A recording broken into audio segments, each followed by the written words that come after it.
चिता जल जाएगी और हवा काली हो जाएगी। नदी को वो सब याद है जो आदमी भूल गया है। जब गंगा रोएगी तो उसके आंसू मैदानों पर गिरेंगे।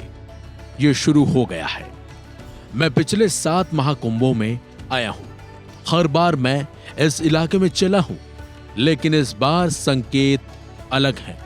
दाह संस्कार स्थल पर कौवे एक अलग ही गाना गा रहे हैं। मुर्दे ज्यादा बेचैन होते हैं। यह अघोरी बाबा काल पुरुष की भविष्यवाणी है।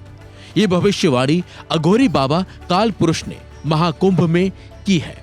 उनकी भविष्यवाणी डरावनी तो है ही, और उस पर यकीन करने की वजह भी है।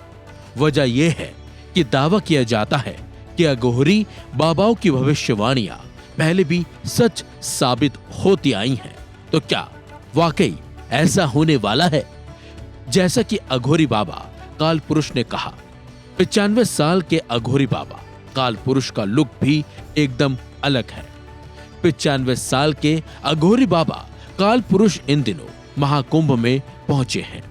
अपने खास व्यक्तित्व के चलते वो सबका ध्यान अपनी तरफ खींच भी रहे हैं। उनके माथे पर लाल भस्म सना है। उनके हाथों में एक इंसानी खोपड़ी है। कहते हैं कि वो इसी से पानी भी पीते हैं।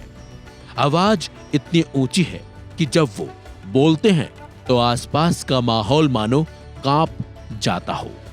उनकी आवाज ऊंची होने के बारे में कहा जाता है कि उन्होंने हिमालय पर तपस्या की है। इसकी वजह से उनकी आवाज ऐसी हो गई है। अघोरी बाबा काल पुरुष ने न केवल भविष्यवाणी की है, बल्कि अपनी ऊंची आवाज में यह भी बताया है कि धरती अपनी सांस से बदल रही है।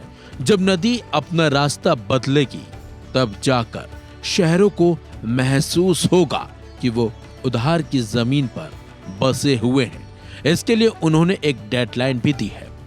वहीं पहाड़ों के बारे में भी अघोरी बाबा काल पुरुष ने कहा कि पहाड़ अपनी बर्फ छोड़ देंगे। कई मंदिर भी धरती पर लौट आएंगे।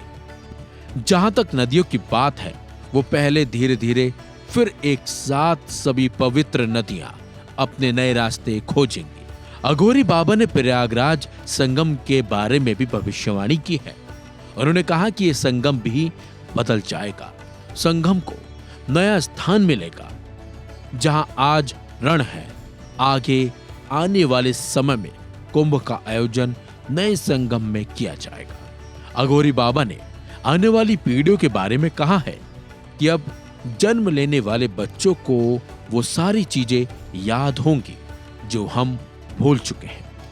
उनको ये पता होगा कि पृथ्वी कब घूमने वाली है। युवा पीढ़ी में आसमान को पढ़ने की क्षमता आ जाएगी। अघोरी बाबा की इन भविष्यवाणियों में धरती के विनाश की झलक तो नहीं दिख रही है, लेकिन धरती पर होने वाले कई तरह के बदलाव जरूर नजर आ रहे हैं, जो फिलहाल हो भी रहे हैं। अब माना तो यह भी चाहता है कि अघोरी बाबा काल पुरुष की भविष्यवाणियां सच होती हैं। बस सवाल यह भी है कि क्या ऐसा होगा जैसा कि उन्होंने कहा है। इसके लिए समय का इंतजार करना होगा। आपको क्या लगता है, अघोरी बाबा काल पुरुष की भविष्यवाणियां सच होंगी? कमेंट बॉक्स में जरूर लिखें। इस खबर में बस इतना ही। बाकी अपडेट्स के लिए बने रहिए वन इंडिया हिंदी के साथ।